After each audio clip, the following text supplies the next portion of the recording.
আমার অ্যানিভার্সারির special blog এটা। একটু বড়, কিন্তু দেখো তোমাদের অবশ্যই ভালো লাগবে। আমার অ্যানিভার্সারির ডেট হচ্ছে 8 জুলাই। তো 7 জুলাই মা দুপুরবেলা হট করেই চলে এসেছিলো আমাদের বাড়িতে।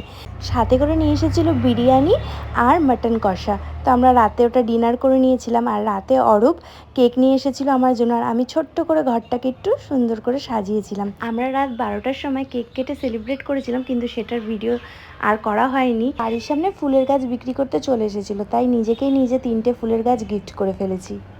অরূপ গিয়েছিল স্কুল থেকে এসেই বলছে চলো একটু ঘুরে আসি কোথা থেকে।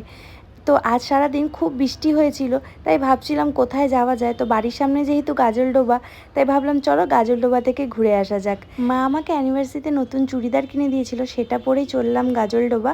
আর এই দেখো আমার পাকা ছেলেকে একাই ঘুরে বেড়াবে, ও কারো হাত ধরবে না।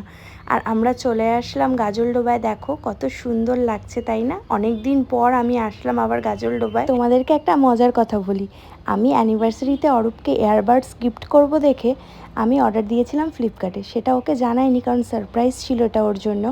আর সারপ্রাইজটা অনেক দিন আগেইও পেয়ে গেছে, কারণ যেদিন ডেলিভারি দিতে এসেছিলো দাদাটা, অরূপই ওটা রিসিভ করেছিল। আর ওটা ওপেন বক্স ছিল, তো অরূপকে দাদাটা দেখিয়ে দিয়েছিল। তো আমার আর সারপ্রাইজটা সেদিন দেওয়া হয়নি, অ্যানিভার্সারির আগের থেকেই ওটা ইউজ করছিল।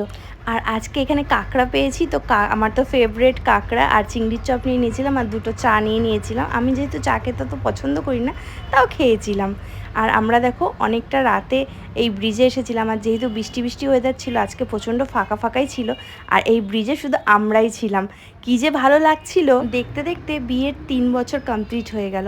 এভাবেই ঝগড়া করে, ভালোবাসায়, অভিমানে আরও যাতে অনেকটা বছর আমরা কাটিয়ে যেতে পারি। ব্রিজে এসেছিলাম, ভেবেছিলাম 2-3টা ফটো তুলবো, একটু রিলস বানাবো, কিন্তু এমন বৃষ্টি নামলো যে রুদ্রকে আমরা গাড়ির ভিতরে ঢুকিয়ে দিয়েছিলাম, কারণ অনেক বৃষ্টি হচ্ছিল। আর আমরা মন ভরে দুজন ভিজেছি। আর অনেকটাই রাত হয়ে যাচ্ছিল, আর রুদ্র গাড়ির ভিতরে থাকতে চাচ্ছিল না, তাই আমরা ওখান থেকে রওনা দিয়ে চললাম বাড়ির দিকে। আর আমিও আগের দিন রাত্রে একটা কেক নিয়ে এসেছিলাম, যেটা অরূপ জানে না, তো সেটাই এখন কাটা হচ্ছে। আমি নিজে কেক বানানো শেখাই বা কেক বানাই, বাট আমার অকেশনে আমাকে কেক কিনেই আনতে হয়, কারণ আমি সময়ই পাই না তার আগে কেক বানানোর। আর আমার ছেলেকে দেখো, কেক খায় না, কিন্তু একদম পছন্দ না ওর, আমার মতোই। আমি যেহেতু কেক বানাই, কিন্তু আমার খেতে একদমই ভালো লাগে না। রুদ্রকে ডিনার করাতে ভাবলাম চলো আজ ডিনারটা বাইরে করে আসা যাক।